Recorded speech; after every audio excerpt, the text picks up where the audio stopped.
अरे बापरे, अरे बापरे, अरे बापरे. बरं मला सांग वासुदेवासारखे अजून काही लोककलावंत असतात का? हो असतात. मी सांगते तुला. हो असतात, मी सांगते तुला. वासुदेवाप्रमाणे गोंधळी, शाहीर, कीर्तनकार, तमासगीर, भारुडकार, पोवाडा म्हणणारे शाहीर, नागपंचमीला बाऱ्या म्हणणारे, कोकणात दशावतारी कलाकार, कोळी नर्तक, झिम्मा फुगडी खेळणाऱ्या स्त्रिया, बहुरूपी कलाकार आणि नंदी बैलवाले हे सर्व लोककलावंतच आहेत बरं.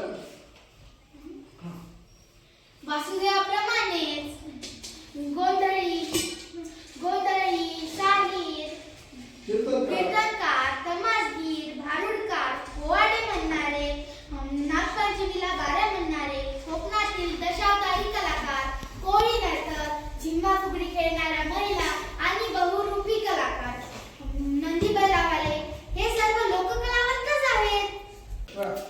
साहित्यिक म्हणजे समाजाचे शिल्पकारच. साहित्यिक म्हणजे समाजाचे वास्तव मांडणारे, विचार प्रवर्तन व प्रबोधन करणारे, संस्कृती आणि परंपरेचे जतन करणारे, भाषा समृद्ध करणारे, भावनिक व नैतिक संस्कार करणारे, ऐतिहासिक वारसा जपणारे आणि दीन, दुबळ्या आणि शोषित समाजाला न्याय मिळवून देणारे. समाजाचा जणू कलाच म्हणजे साहित्य. त्या पद्धतीने साहित्यिक म्हणजे समाजाचे शिल्पकारच. साहित्यिक म्हणजे समाजाचे वास्तव मांडणारे, विचार प्रवर्तन व प्रबोधन करणारे, संस्कृती व परंपरेची जतन करणारे, भाषा समृद्ध करणारे, ऐतिहासिक वारसा जपणारे आणि दीन दुबळ्या शोषित समाजाला न्याय मिळवून देणारे. समाजाचा जणू कणाच म्हणजे साहित्यिक. अरे बाप रे, अरे बाप रे, अरे बाप रे, अरे बाप रे, अरे बाप रे, अरे बाप रे.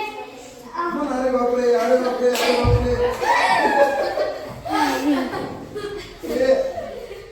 अरे बाप रे म्हणजे समाजाच्या मुळात साहित्यिकच आहे म्हणायचं. अरे बाप रे म्हणजे समाजाच्या मुळात साहित्यिकच आहे म्हणायचं. होय होय, अगदी खरं बोललीस. बरं मला सांग, आपल्या जिल्ह्यात साहित्यिक आहेत का? अगं असं काय विचारतेस?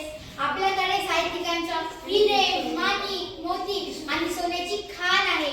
2200 वर्षाआधी गणाढ्य नावाचे साहित्यिक आणि महर्षी वात्सायन हे आपल्या वत्सगुल्म नगरीचेच. प्रणाली काय सांगतेस काय?